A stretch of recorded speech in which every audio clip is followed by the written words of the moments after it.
we enter like a world, and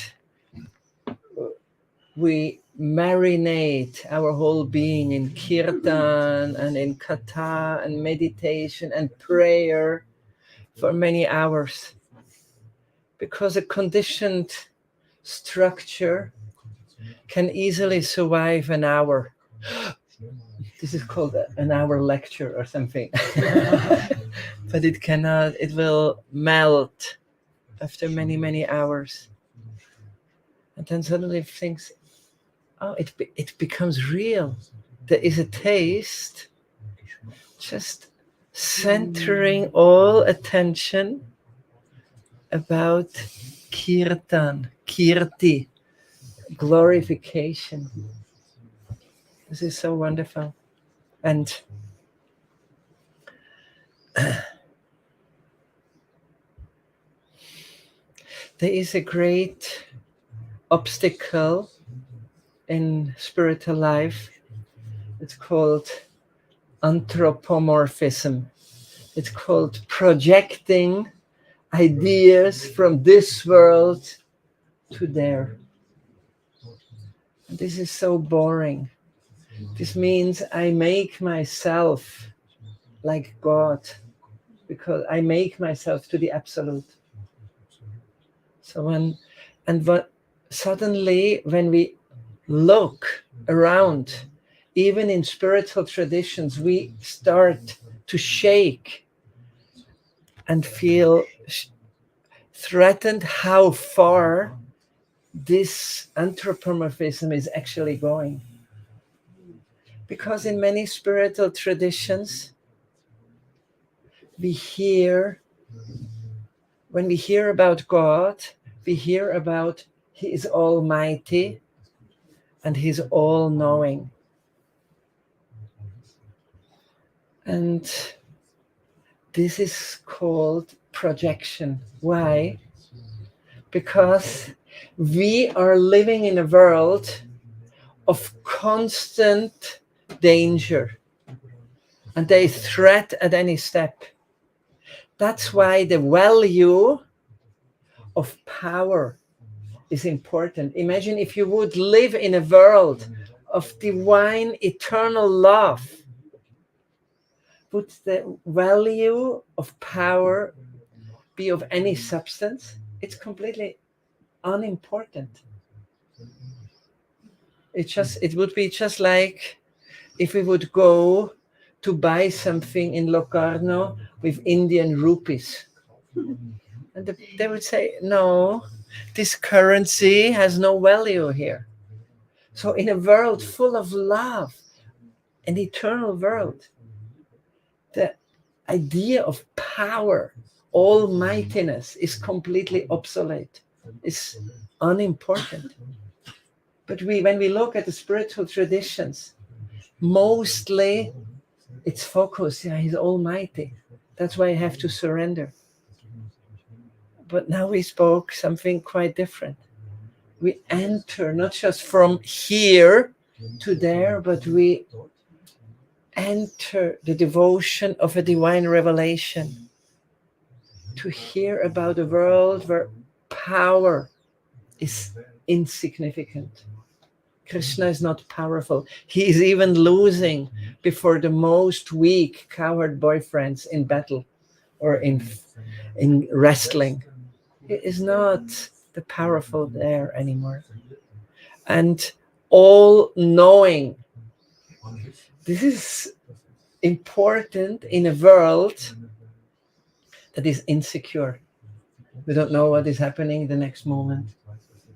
And you have to be aware very much. And a very good technique is to know a lot of things. Otherwise, you will be cheated. So we will go beyond anthropomorphism, beyond projection from this world, and how far, even in religious ideas, projection is going. When God and the divine is just understood as almighty and all-knowing. This is also there. but the main glories, especially the glories not in connection to this world, but in connection to their own world, is so much more precious. And I'm so thankful that we can just speak and hear and meditate something about a personality which we actually have the closest relationship. In Srimad Bhagavatam, we just studied in Uddhava Gita, when Krishna described Grihastha ashram, how should a householder live in this world? It's very interesting. And he says, you should see all the people around you like if you go through the desert and you meet in an oasis, and you meet some other people traveling, and you say, hi, how are you? And you drink a little at the oasis, some water, and then you take your camels and you go in different directions again. And this meeting at the oasis is called family, is called society, is called that. But our external structure, we don't have relationships to there. We have it, like we heard yesterday evening, through the root, through the main relationship of the soul, the relationship to Radha and Krishna. Suddenly, we have a connection to everyone. But it's very interesting that Krishna is speaking this verse in connection to the mood of the householder in this world. So we have a very deep relationship, and we are deeply expected by Srimati Radhika and by Shyam Sundar. And just before we give over to Maharaj, there is one quality of Krishna that is considered a very deep one. It's called Krishna Akarshana. Krishna is himself attracted by love. He is, actually, this is one of the qualities of bhakti. Bhakti has Krishna Akarshini Tata. It acts attractive for Krishna himself. And not just here, when we come in connection with bhakti, which is the heart of Srimati Radhika, when we come in connection with bhakti and do the smaller thing, like Ananda just said, even offering a flower. Because when it's instigated and in connection with Radhika's love, Krishna becomes immensely attracted, even to things, simple things in this world. That's why it said when a bhakta in surrender offers some food in this world, it makes something, it creates a desire in God who is Atmarama. It creates a desire in God who has actually no desires, who is always satisfied in himself, because it's in connection with the slightest touch of Srimati Radhika. So this is not just in this world here, even in the eternal world. We hear how Krishna, in a very small age, he already got initiation in Vrindavan from Bhaguri Rishi. He's a wonderful, wonderful sadhu in Braj. And he got Radha mantra. And every evening, Madhya Yashoda, she's telling, hey Lala, you were tolling around with your cows and your friend whole day. So at least some time for bhajan should be there. So Krishna is going, they have a little bhajan kutir, a little room, and Krishna is going there. And actually he has a very nice parrot, a very beloved parrot, and he trained him to sing the names of Narayana, the names of God. and the parrot is singing the names of Narayan, and Krishna is sitting there chanting the mantra that he got from Bhaguri Rishi. It's the names of Srimati Radhika. And he's chanting with tears in his eyes. And Maria Yashoda, she's again and again looking, is he doing something? And he's hearing the parrot, Narayan, Narayan. She's very proud. Finally, my Lala is doing at least something precious today. So, and we hear much later when Krishna is sometimes in the forests of Vrindavan and he doesn't know how to meet Srimati Radhika. In desperation, Vrinda Devi gives him the very same mantra again. And Krishna sits down and he sings these wonderful names of Radhika. Krishna is attracted by his own Swarup Shakti. And he closes his eyes and becomes really absorbed. And this is the time where the servants of Srimati Radhika bring Srimati Radharani directly in front of Krishna.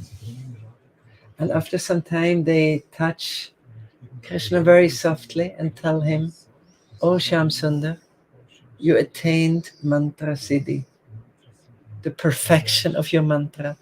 And Krishna is opening the eyes, and Srimati Radhika is standing directly in front of him. So that principle that Krishna is himself subjugated and dependent of intense love is of course working in the eternal spiritual world, but it even acts here in this world. That's why when by the power of Srimati Radhika in this world, by the invitation of bhakti, a soul offers something of Krishna's creation and offers it to Krishna. Krishna becomes indebted and he says, Neha vikramanashosti pratavayana vidyate. I will never ever be able to repay you. So this is the great mystery and wonder that contains this day where we can celebrate, and I hope that with this festival will continue for the rest of our life. So now we want to ask Maharaj to offer the Pushpanjali to Srimati Radhika.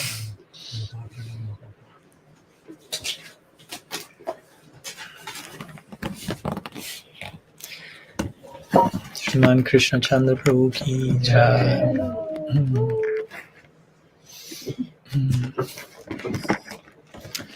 Magyanatimirandasya Gyananjana Shalakaya Chaksharmilitam Yena Tasmai Shri Gurave Namah.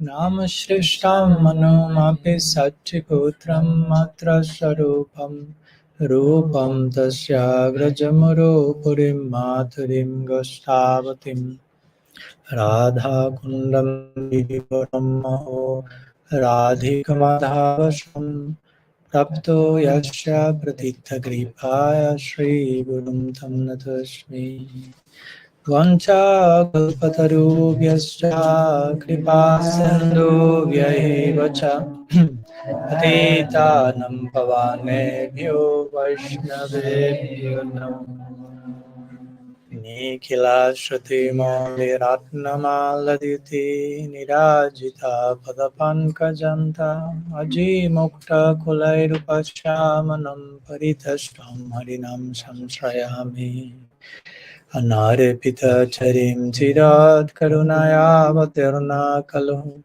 Shamarpaitumunatosh Balarasam Svabhakti Shriyam Hari Purada Sundara Dyuti Kadamba Sundipita Sadha Hridaye Kandaresh Purato Vasachinandana Ajanulambita bujjo kanakavadato sankirtanaika pitaro kamalaya taksho Vishwambaro dvijavaro jugadharma palo Ande jagat priyakaro karunavataru Ladini shakti sarupaya gauranga suhridaya cha Bhakta shakti pradhanaya gadadhara namastute He Krishna Karuna Sindho Dinabandho Jagatpate Gopesha Gopika Kanta Radha Kanta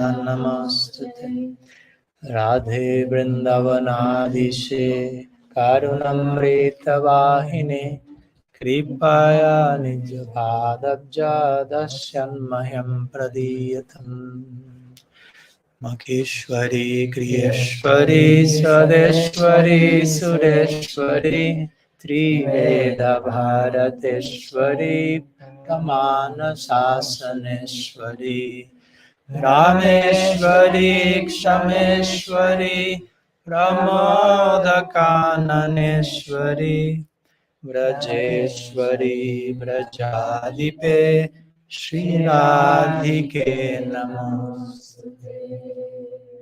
Tasya pararasa sarvilasamurtir Ananda kanda paramadbhuta shokya lakshmi Brahmadi dullabhagatir brishavana jaya Kainkaryamiva mama janmani janmani syat Tavai vasmi na jivame taya vina Iti vijnaya devi tvam nayanam charanam tikam Padabjayastava vina varadasyamevam nanyat kadapi chamaye kila devi yate Sakhyayati mama namastu nityam Dasyayate namanasastu rasastu satyam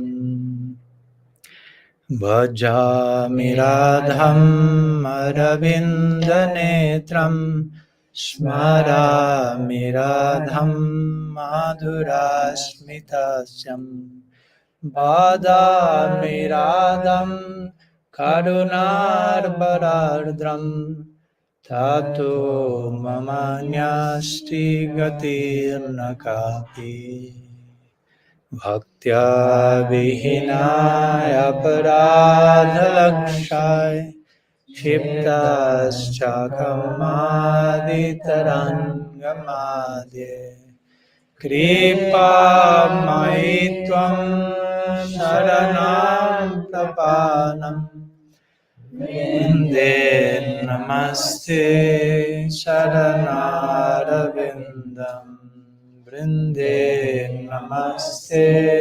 charanarvindam Shri Satinandan Gaur Hari Ki Jai Shri Harinam Prabhu Ki Jai Shri Shri Gaur Gadadhar Ji Ki Jai Shri Sri Radha Govinda Ji Ki Jai Sri Radhastami Ki Jai Vishwanandini Sri Radha Thakurani Ki Jai Gaur Bhakta Vrinda Ki Jai Gaur Premanand Is there a translation? I talk usually? No. So, pranam to all. Good evening. Thank you so much for the opportunity to offer some, as Krishna Chandra Prabhu mentioned, some Puspanjali Katha. Already they are full of Puspanjali, as you can see. But there is never enough Puspanjali, because again, behind each flower, Sananga Manjari was saying, behind each flower is our heart, our flower-like heart. So the divine couple are addicted to hearts, so to say, addicted to love. So there is never enough. That's in the nature of love, never enough. So it's always given a new opportunity for further offering ourselves. So that's their mercy and that's our good fortune. So I don't think I have too much to add after all the beautiful offerings you have shared throughout the day. I was very humbled by witnessing the heart of every one of you, presenting it in the form of kirtan and katha and prayers and meditations. But anyhow, in the service of the Vaishnava, for my own purification and hopefully making of myself some, at least one flower petal to be offered. No, I don't think I can make a full flower of my heart, but at least let's try one little petal. We have to begin somewhere. A few words, hopefully only not mere words, for the pleasure of Sri Radha, Sri Radha Govinda, the Vaishnavas. So today we are celebrating Sri Radha's appearance day. In our Bhoma Lila, we could say. That's one of the special features of the earthly Lila, that we can celebrate Krishna's birth, Radha's birth, something that doesn't happen in Golok. No? In Golok, Krishna is not born. Krishna is always there as Nava Yovanam. But on the Bhoma Lila, there is some like bonus track, some extra feature. In fact, Kavi Karnapur and other have said things like, in his own book, Modan Bhav, he will say like the whole Bhoma Lila is made for the bliss of Yashoda, because there is no greater bliss for a mother to have that having a child. So in Bhoma Lila, Yashoda gives birth to Krishna. So we can extend that idea and apply that to also Sri Radha's mother, father. So as Krishna's birth is called Nandotsav, we could say today we are celebrating Vrishabhanotsav, basically. Kirtidotsav, yeah, the great celebration, the great festival of Vrishabhano's house, basically. Sri Radha's birth. So in Shastra in general, there's not that much mention overtly about Sri Radha's birth, as particularly in our Shastra, the Srimad Bhagavatam, let's say, our Grantaraj, the king of scriptures, we could say even less is mentioned apparently, even officially her name is not mentioned in a direct way. But of course we know by the Bhagavatam itself, Paroksham Mamacha Priyam. Now Krishna says, I love when things are said indirectly. I don't like Krishna say when everything is said like plainly and very obviously and very clearly. That's not so crooked. So I don't like it, Krishna said. Because Krishna is crooked by nature, as you can see, crooked in every form. And he likes when things are like crooked. And today we are witnessing some Bamsi Chor Lila also. No, if you pay close attention, you see where's the flute today. So Jayashri, she's defeating Hari. So Srimad Bhagavatam, in one sense, is not so much concentrated on giving, let's say, some technical details about when Sri Radha was born and things like may appear in other Puranas, but the Bhagavatam is mostly concentrated in providing the bhav, the essence of the mood of Sri Radha, of Brajavasis, the essence of the bhav to be developed, which is, in one sense, of course, more important. And beyond some other so-called technical details that we may find in other Puranas. And the very presence of Sri Radha, if we have the eyes to see, of course, in the Bhagavatam, is right there in the very name of the book. Srimad Bhagavatam. So I like to mention, I learned this explanation from Atul Krishna Goswami. He's one of the Radha Raman Goswami's, very scholarly, very great devotee. Grandfather of Pundarik. Yeah, also great father of Pundarik Goswami. He will say that Srimad Bhagavatam means the madness, or the mad. Mad means madness, in not only in English, mad, but in Sanskrit also mada. The mad of Sri for Bhagavan, for Krishna. So Srimad Bhagavatam. That's what the book is about. If you have the eyes to see, just in the title you can see what everything is about. Like with the Bhagavad Gita, no? If you have the eyes to see, you don't need to even open the book. No? Like this famous devotee who was just contemplating the cover of the Gita and crying profuse tears. And once Mahaprabhu approached him and asked him, "Why you're crying so much?" Because he didn't know how to read. So even some people was joking about him, doing bullying on him. No? And some people were thinking maybe he's crying because he doesn't know how to read, maybe because some other people is joking on him. But no, Mahaprabhu asked him, "Why you are crying so much?" He said, "Because when I saw the cover of the Gita, which is always the same cover, you have seen it, is Krishna's being the Uber of Arjuna, basically, the taxi driver of Arjuna, the chariot driver." And he said, when I see the cover, I'm seeing God himself is being the servant of his servant.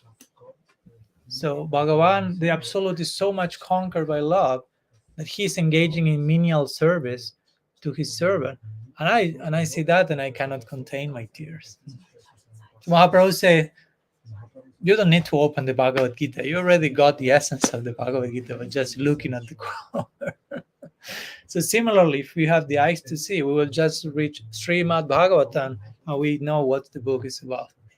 It's about the madness of Sri for Bhagavan, for him. And as we will see, Bhagavan for us is not so much as Krishna Chandra Prabhu was mentioning. We are not, ultimately Bhagavan is not so much about opulence and almighty and all power, but as Sukadeva Goswami says in the Bhagavatam, he says, Bhagavan Bhakta Bhakti Mam. Interestingly, he says, Bhagavan means the Bhakta of his Bhaktas. That's Sukadeva Goswami. That's the Bhagavatam's definition of Bhagavan. He's the devotee of his devotees. And of course, as we will see, Krishna in particular is a great servant of Sri Radha. So this Srimad Bhagavatam again is all about the madness of Sri Radha for Krishna. If we have the eyes to see, that's where the whole book is pointing, where the whole book is converging. And of course, in the zenith of the Bhagavatam, of course, we reach the zenith of the Braja Lila, Rasa Lila.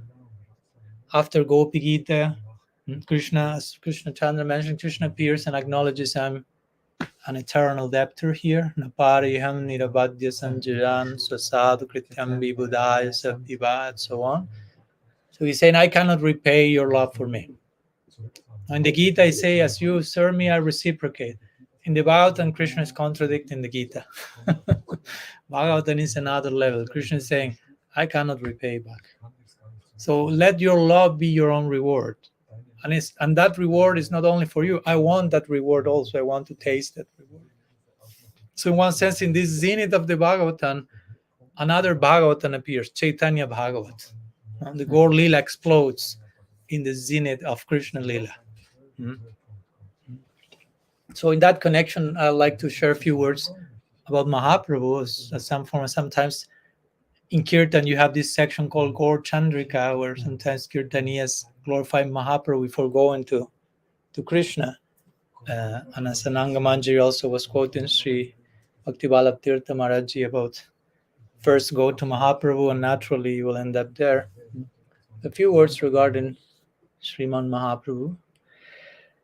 It is said that, to begin with, regarding Sri Radha and the service of her, it is described as Baba Grahya. Baba Grahya means it will be only understood with the proper feeling. If the heart is not in the right place, it will be impossible to penetrate into the mysteries of that. And for us to enter into those mysteries, or as we were talking before, to enter Vrindavan, Gaur Lila is like the doorway to that. Yatayata Gauda Padara Vindam Vindheta Vaktim Krita Punya Rasi Tatata Sartha Krishna Kashma Radha Padamboja Sudamburasi. Prabodhananda Saraswati saying very beautiful. As much as you go deep in the as much as you immerse yourself in the service of Gaur Hari, the more you emerge in the service of Sri Radha. There he's saying, sharing the magical formula. You immerse in Gaur Hari Lila, you emerge in Radhastami, basically.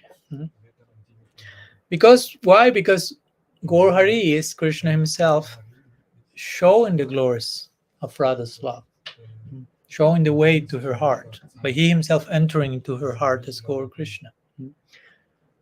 That's his ultimate theft. Krishna is known as an accomplished thief, but he attained like his PhD of theft in Gaur Lila, we could say.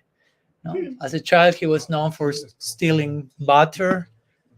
Those were his first attempts in the world of thievery, basically. Some butter is relatively easy, and he had license for that. He was a child. The dharma of a child is to be mischievous, so it's okay. Eventually, he tried a little going beyond butter. He started to steal the gopis' clothes. We have the famous Vastraharana Lila. So he went a little bit beyond butter. Taking clothes is working. So he goes a little bit beyond, and he starts to steal the heart of each one of the gopikas, eventually the heart of Sri Radha. And eventually he steals Radha's, again, heart and Radha's halo and luster in the form of Gaur Hari. Srimad Mahaprabhu ki jai, plundering the depths of Radha's heart. So, and as we say these days, this experiment, so to say, of Krishna's exploring the depths of Radha's heart is very risky. Where he will end, what will happen to him? Sri Radha herself knows.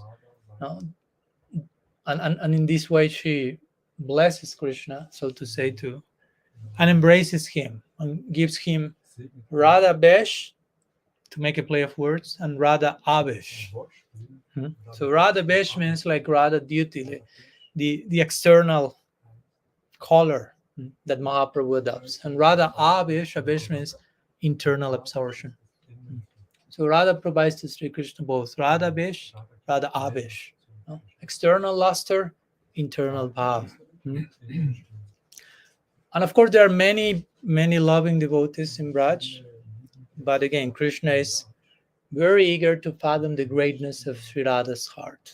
And as we mentioned these days, Radha's heart is a fathomless ocean. So even when, for example, if we study Sikshastakam, the last verse of Sikshastakam, Ashli Shabapadaradam Pinashtrumam, and so on, when it appears in Chaitanya Charitamrita, Krishna Das Kaviraj Goswami says, Sri Radha spoke this verse. So he is implying there, Mahaprabhu did it. He has become Radha, so to say. He has been successful in his tasting Radha Bhav. At the very end of his lila, he spoke this verse in full Radha Bhav. But we will add to that, yes, he's successful and we join the celebration, but at the same time, the celebration and the success of the celebration is ongoing because Radha's heart is endless, bottomless ocean. So we need a Nityanavadip.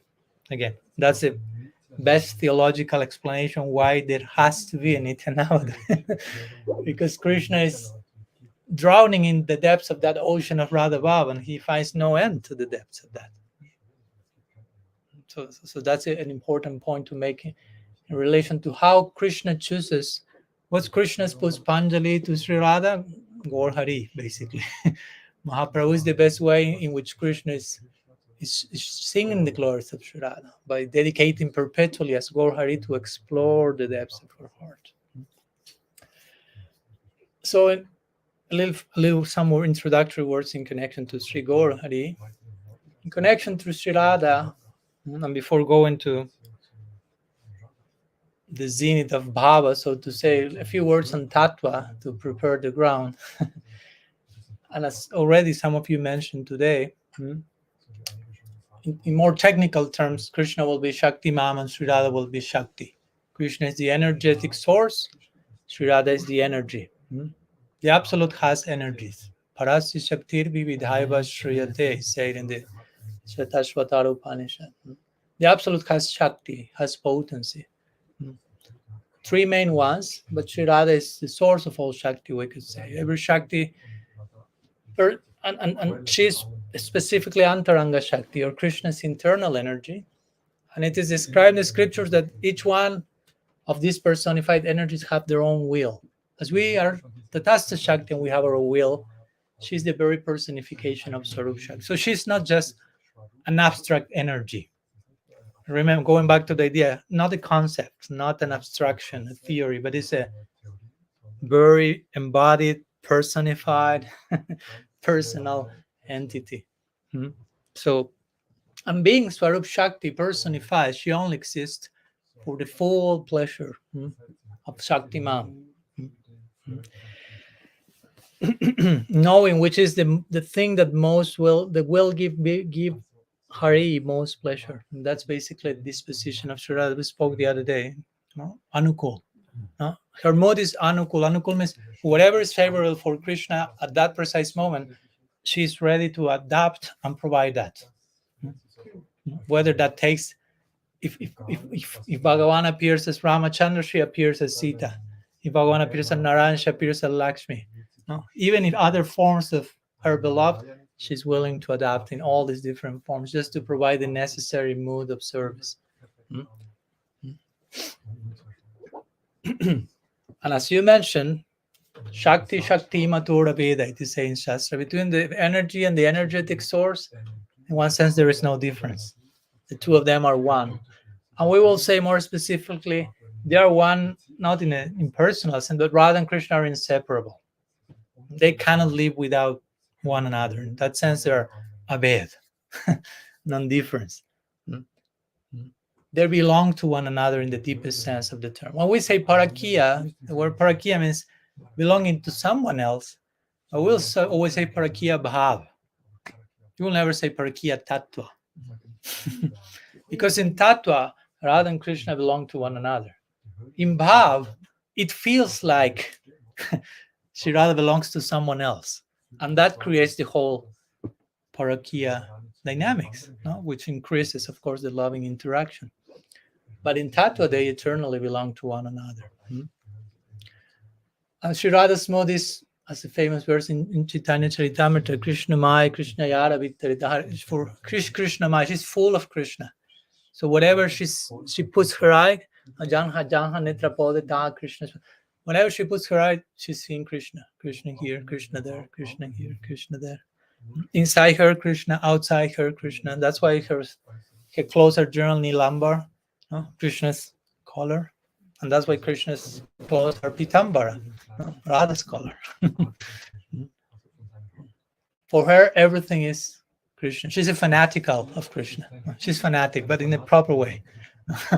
Kanishta Bhakta is fanatic in not so relishable way. The Sri Radha is a fanatical of Krishna's pleasure. That's the point. So whatever she sees, as someone was saying, I think the first day I came, that Krishna is their eyes. We were saying, who said? Did you say that? Someone said, no?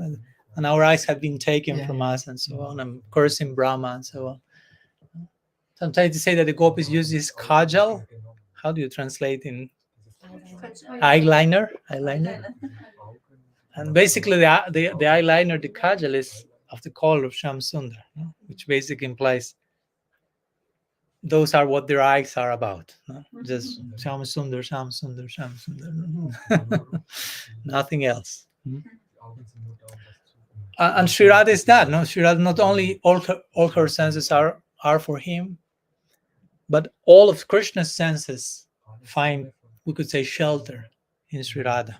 That's how it is described in Shastra. Krishnandriya Vishram Badhu Chalika.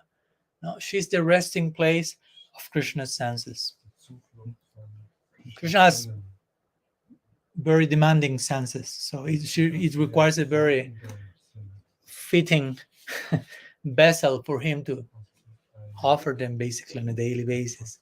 So she's always willing to offer herself in service to Bhagavan.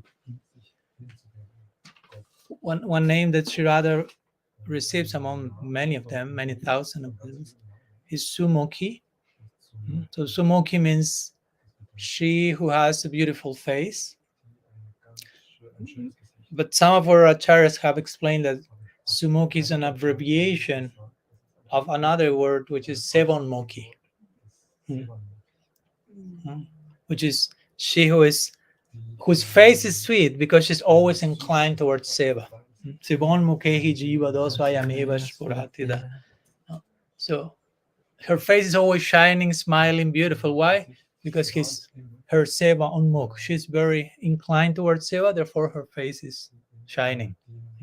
Not only her face, everyone's face. If you are properly inclined to give pleasure to Bhagavan, your face will be like a very transparent mirror of your heart. And as we know, Sri Radha is inclined to serve Sri Krishna, to give pleasure to him, even in the face of the greatest obstacles. Because it's easy to offer ourselves in service with everything is just like put on a golden tray in front of us. When the obstacles start to come, there we will be invited, we will be put to test. Basically, how much do I want to serve? So much that all these obstacles become increasing the fire of surrender. No? Like many of these examples of the Goswamis wanting to join Mahaprabhu, and for one reason or another, they were not able. Raghunath Das Goswami, no? In the jail of the house, so to say. Sanatana Goswami literally in jail. And it's not that they said, oh, too many obstacles, I give up, I won't meet Mahaprabhu, I will do something else with my life. No. The more the obstacles, the more strength they obtain from the obstacles. Sometimes the example is given of the lion. So the lion is walking and an elephant comes on the way, trying to attack the lion. And the elephant is an obstacle. What does the lion? The lion defeats the elephant, eats the elephant, and gets nourished by the obstacle, basically, and continues with more strength than before. So Sri Radha is the acharya in that, so to say. On a daily basis, I mean, she has more obstacles in 15 minutes of her life than all the ones we have in one lifetime, basically. And she just pierces all of them and is ready to adjust and adapt to meet Shyam Sundar. As so many descriptions are in Shastra. No? For example, if there is Purnim, there is full moon, Sri Radha will dress with a white cloth, no? Like today. She will paint her lip. She will use sandal paste lipsticks. No? She will have a blue lotus in her hand. So everything will be white about her. So she camouflages with the full moon. So she can go on Abhisar, on love journey, and meet Syamasundar eventually.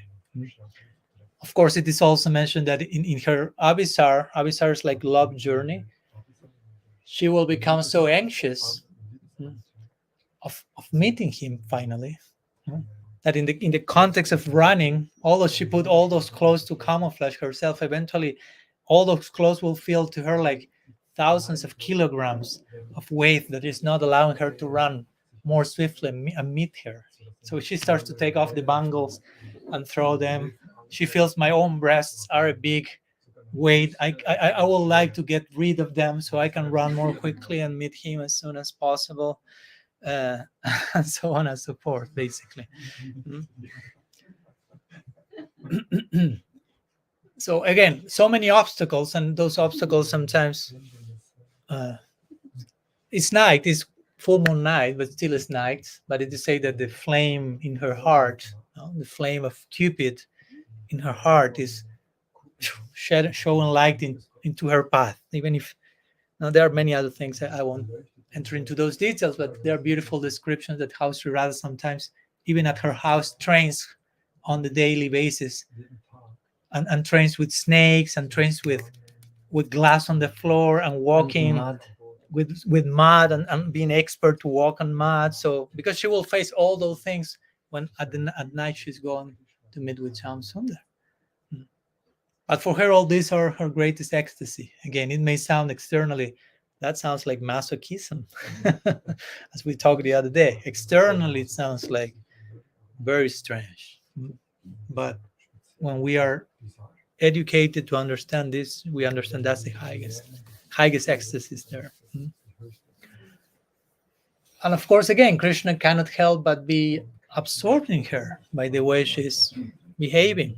As Krishna Chandra Prabhu was given this example when Yashoda is sending Krishna to the Bhajan Kutir. Also, sometimes that happens when Radha goes to cook at Nandagram in the midday, and she's cooking, and Yashoda sends Krishna, like, go to your Bhajan Kutir and do some sadhana. Stop stealing stuff and get straight for a moment. And as Krishna Chandra was saying, he starts to chant Radha Nam, and the fruit of chanting the mantra is, as Krishna Chandra mentioned, mantra seed is you have darshan of the deity of your mantra. So he's chanting his mantra, and Radha is in the other room cooking. So he chants a while, and then he peeks through the window and has darshan of Sri Radha, having the fruit of his mantra fulfilled, basically. Seeing his Ista Devata, basically, in one sense. So Sri Radha is completely victorious over Krishna, we could say. Now, that's one of the unique attributes, as in the words of Krishna Chandra, Krishna Karshani. Krishna is the all-attractive, but the all-attractive becomes all-attracted. That's the interesting thing. He's the all-attractive, but he's the all-attracted simultaneously by the strength of her love. Sometimes terms have been used like Swadhina Vartrika, like how to show the strength in which Sri Radha is like absolutely subjugating Krishna to the utmost degree. And Krishna becomes basically a slave at her feet. One of the names of Sri Radha to indicate this is Jayashri. Jayashri means she who is victorious, or whose beauty, Sri Jai, conquers. Conquers he who conquers everything else. Krishna's Madan Mohan, he who conquers everyone else, Cupid. But Sri Radha is he who conquers everyone else, so to say. Madan Mohan Mohini. And that's how Sri Radha's intimate servants, as today Arjun Prabhu was sharing this famous story of Prabhupada Bhaktisiddhanta, how our particular perspective is, okay, we include Krishna in the picture because he has some connection with Radha. So in the same way, when the intimate servants of Radha see her dominion over Krishna, they were like, they were swelling with pride. My Swami, Amara home Vrindavaneshwari Tara Prananata Boli Bhajagiri Dhari. It is say basically, my mistress is Sri Radha, she is Vrindavaneshwari, and I worship Giridhari because he's the Lord of her life. I love Krishna, but the sambandha there is I love him because she loves him particularly so. And Krishna enjoys so much when he's treated like that, when he's mistreated like that, if you will. That's the greatest ecstasy. As we talked, I think, yesterday about Man again, and how Krishna enjoys this mode in which Sri Radha, especially as today you were reading about Ahetu Man, Sahetu Man, when Sri Radha has a good reason to be angry with Krishna, she doesn't need Lalita to tell, keep your man in that moment. She keeps the man herself because she has a reason to be angry with Krishna. And all these attempts in which Krishna is subjugating himself to her feet, as we were reading today, that gives Krishna so much pleasure. And Sri Radha knows that. Sri Radha knows that. So it is described in Chaitanya Charitamrita that when Sri Radha enters in Man and conquers Krishna from that place, Krishna forgets absolutely all the people who are praying to Krishna, invoking Vedic hymns and all this, like Om Sahasra Sirsa Purushaha Sahasraksha Sahasrana. Over. No more Purusha Shukta. All those Vedic hymns are burned into the fire of Radha's Man, and Krishna is just like completely aware of how to pacify her, how to obtain her favor, basically. And Sri Radha is angry. Sometimes when Sri Radha is really into Man, she not only doesn't want to see Krishna, for she always wants to see Krishna, but at the same time, the dynamics of the lila to give him pleasure is I don't want to see Krishna. And at one point, he said, I don't want to see anything that resembles Krishna. No. So if through the window there is a tamal tree, Sri Radha will ordain her manjaris cover all the windows. No? And if some wall is painted black, paint the wall orange, whatever. She has some ornament that has his color, which, by the way, generally are all of them. So she starts to take out whatever resembles Hari. So all this is in the creative tension, as we talked the other day, to reach a new level of rasa, basically. But again, even though externally Sri Radha seems proud, she seems angry, she's perfectly humble in doing all that. Because actual humility means to act for the pleasure of Bhagavan, whatever it takes, however form it takes. For example, when Sri Radha examines her heart, of course, there will be so many moods, so many moments, so many bhavs. But she, at points, she will acknowledge, yes, I love Krishna so much. But also she will say, but that's not my merit. That's his beauty. How you cannot love him? He's so beautiful. So his beauty is the cause of my love. It's not so much that I'm so special. It's his beauty that makes me love him madly like I do. So from that platform of perfect humility, love evolves. Sanatana Goswami says in Brihad Bhagavatamrita, Prem and Dainya, love and humility are cause and effect of each other. You cannot have one without the other. The more humility, the more prem. The more prem, the more humility. The more humility, the more prem, and so on and so forth. No wonder that Mahaprabhu emphasized humility so much, Trinahada Pisinich, to converge into the world of prem, but create that proper foundation of humility. And again, this type of mood makes Krishna being completely controlled by her. There's this nice verses shared in Chaitanya Charitamrita. How it is? Govindanandini Radha Govinda Mohini Govinda Sarvasya Sarva Kanta Siromani. And then it quotes the other verse from the Tantra.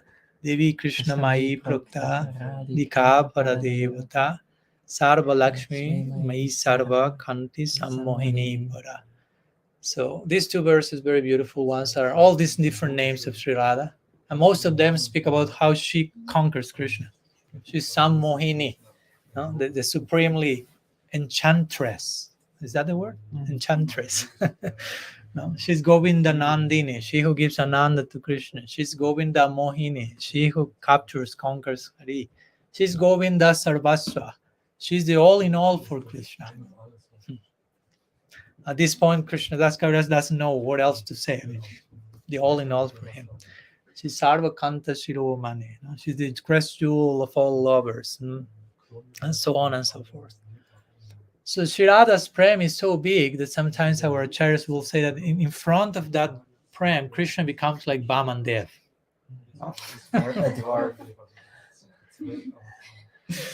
No? What to do? In one sense, Krishna is the bigger of the biggest. He's praised as such. But in front of Sri Radha's controlling prem, subjugative love, Krishna becomes like, feels himself, as we were talking today, a student in her school. Amisisyanata Radhikara Prem Guru. No? Krishna, if you are interviewing Krishna and ask you, who are you? What's your upadhi? What's your identity? I'm a dancing pupil in Sri Radha School of Love. That's what I'm eternal student. We should be eternal students. Krishna himself is leading with his own example. That's how he feels about himself. Again, try to understand this. This is not just a nice idea. That's true. That's how he lives I'm an eternal student of her movements. So for him, loving her is the goal of his life. In one sense, for us, the goal of our lives is prem prayojan, divine love. In its own way, for Krishna, the goal of his life is also Prem Prayojan. His prayojan, he can always love Radha more. He already is loving her. But as we mentioned, the goal of life is such that it's always increasing. Divine love doesn't have an end. So you can always reach a new layer of the goal of life. So the goal of life for us and the goal of life for God is the same. Love. Love is the goal of life for everyone, including God. That's the greatness of that. Somehow we are celebrating that. So I like to conclude, if you give me a few minutes, with two verses that I like a lot from Sri Radha Rasa Sudhanidhi, from Prabodhananda Saraswati. These are like pranam mantras, one pranam mantra to Radha, one pranam mantra to Krishna. But these two are very particular, as you will see, in the sense that the two of them point to how Krishna is basically subjugated at the feet of Sri Radha. Whether when Prabodhananda Saraswati is praising Radha, he will point to that fact. Yo Brahma. No, another one. I mean, the whole book is about that, basically. If you study Radha Rasa Sudhanidhi, I mean,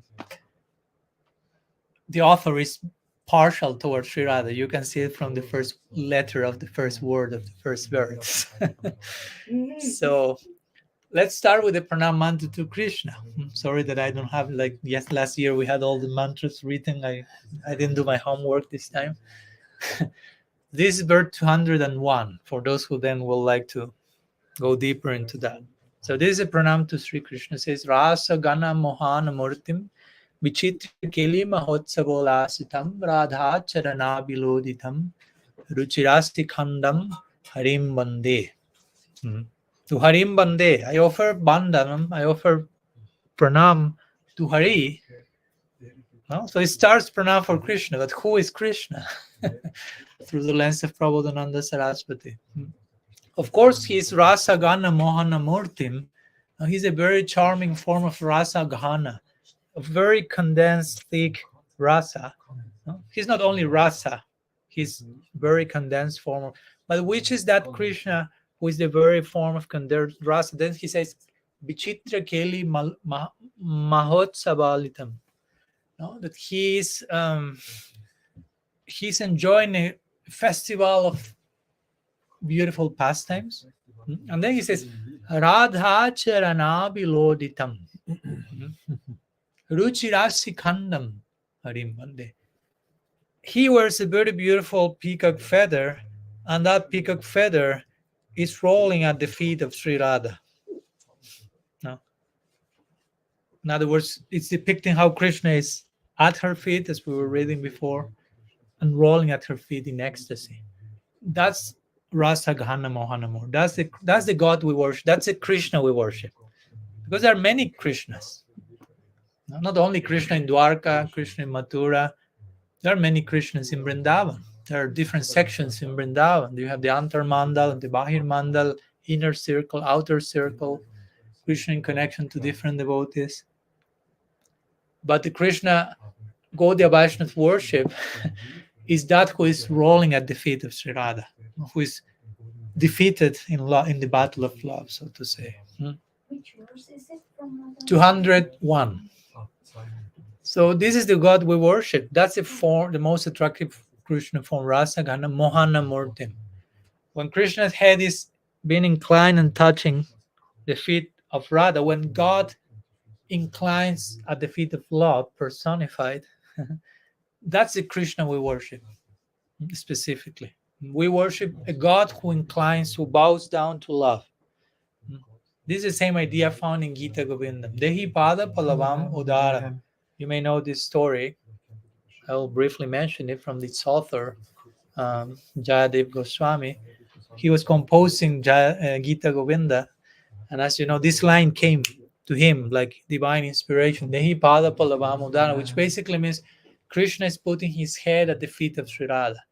But he didn't write the line because he thought, this is too much.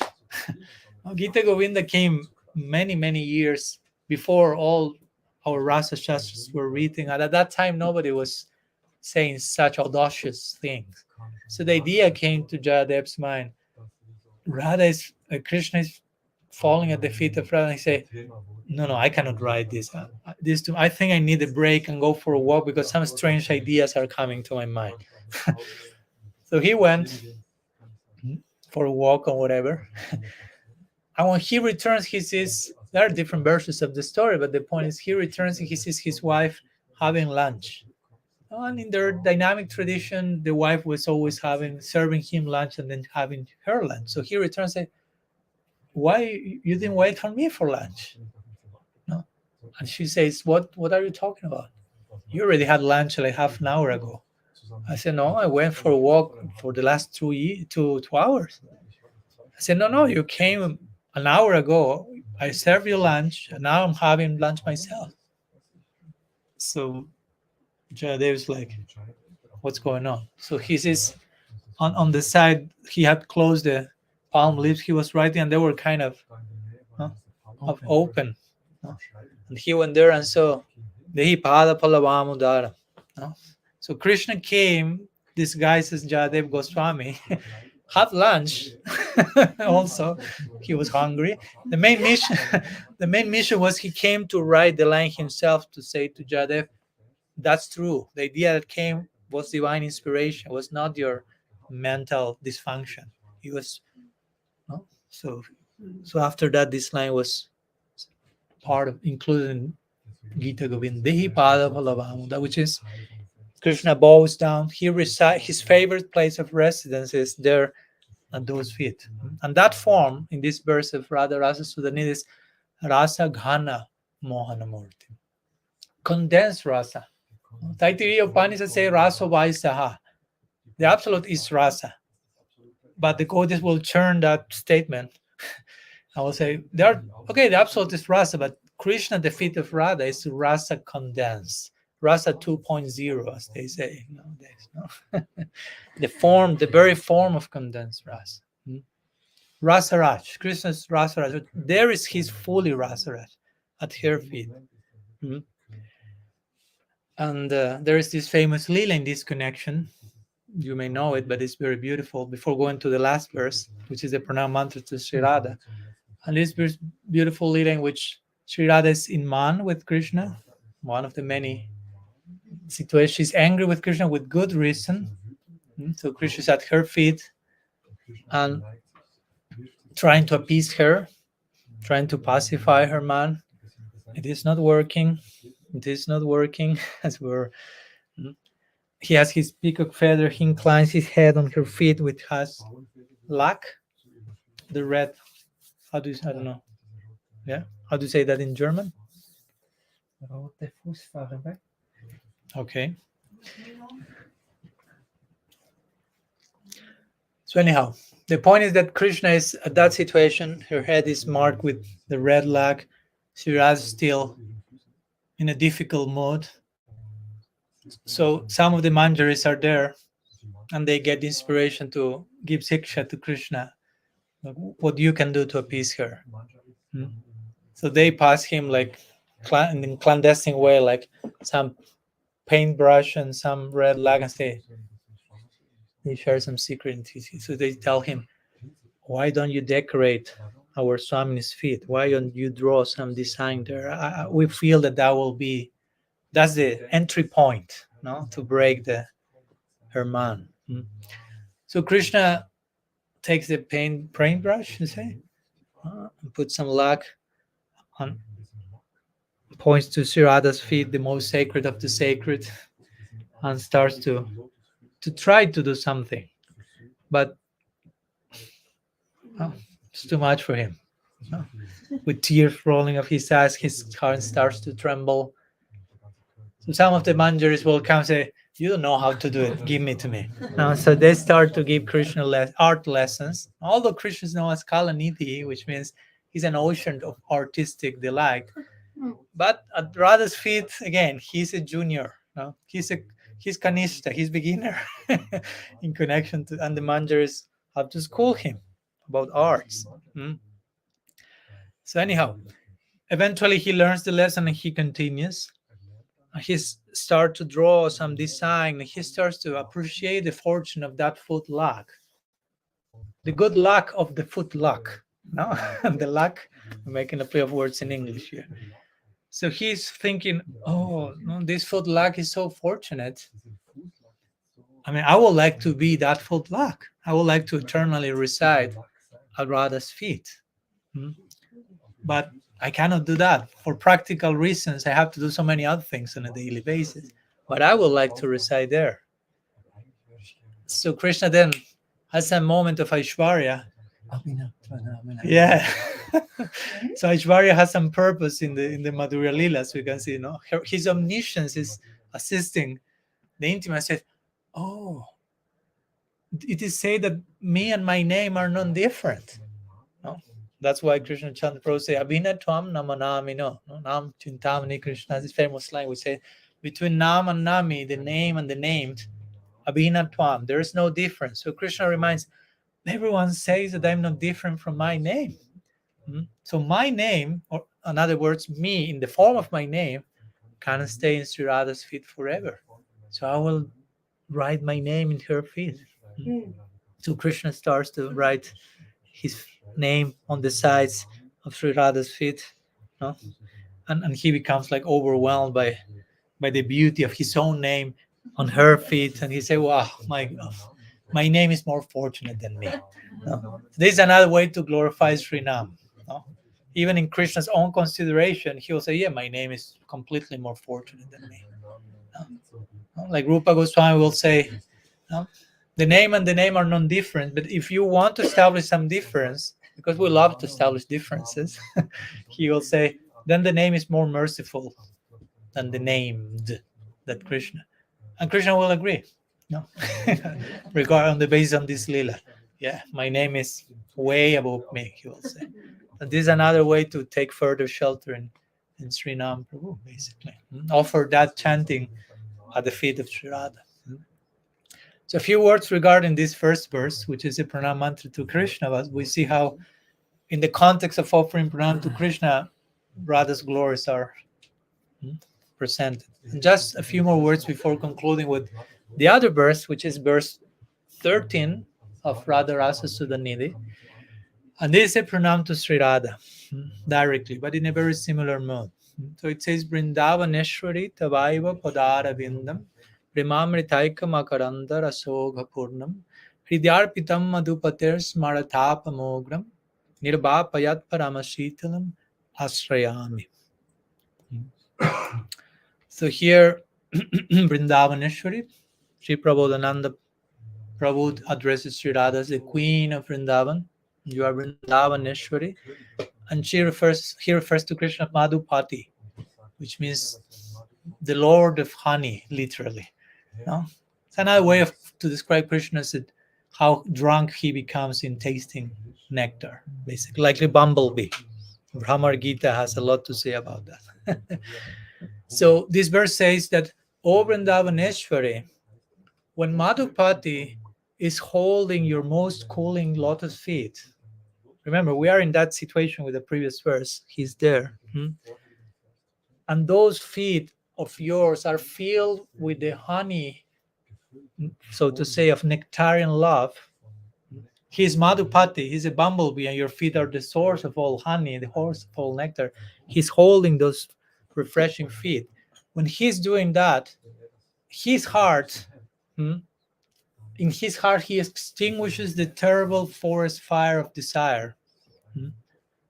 So I take shelter of those feet. Ashrayami, he says. So Pradhananda Saraswati describes Krishna as burning with desire. We speak now of our own forest fire. Sometimes samsara is described as a forest fire. Krishna is in his own forest fire of desire, of need. So when he takes those feet, sometimes he puts them in his heart. He feels like the forest fire is appeased. Those 2 feet are most cooling than all the moon rays put together. And of course, taking those feet, Krishna himself is serving those feet. So one name of Krishna is Krishna Kinkar. Krishna Kinkar may mean servant of Krishna, but also will mean Krishna as a Kinkar. Kinkar means servant. Kimkar in Sanskrit, Kimkar. Kara means karomi, to do. Kim means what? So Kimkar means what to do, or like, how can I serve you now? That's the service disposition of Krishna toward Radha. No? How to serve you now? What's the most favorable way of serving you? As we mentioned before, Bhagavan Bhakta Bhaktimam. Bhagavan is a devotee of his devotees. So the ultimate face of Bhagavan is seen in Sri Krishna, and the ultimate face of the devotee is seen in Sri Radha. So the ultimate face of Bhagavan serving his devotees is Sri Krishna honoring Sri Radha's feet. You ultimately, all this taken to the most wondrous form of Sriman Mahaprabhu again. So also that's why tomorrow we were thinking we will continue extending the celebration by talking about Gadadhar Pandit, because that's another layer of Radha Tattva. Because Mahaprabhu is Krishna tasting Radha Bhav, but Gadadhar is Radha giving blessings for Krishna to taste Radha Bhav, allowing Mahaprabhu to be successful. So we will be talking tomorrow more about the service disposition of Radha as Gadadhar in Gaur Lila, and how she's again anukul. Whatever is most favorable for the need of my beloved, I take that corresponding form, that corresponding mood. She has no mood of her own. Her mood is whatever is favorable for Krishna in that particular moment. That's Sri Radha, basically. So that's what we are celebrating today also. No? We are celebrating the possibility of glimpsing at this highest love. But this glimpsing is a big commitment also. It's not just like, as we were talking these days, some funny thing, entertaining, or something to enjoy. It's a deep commitment with the necessary adhikara to serve in such a realm. You know, if this is something that inspires us, the next question is, again, what to do, what I can do to gradually get closer to that realm of service.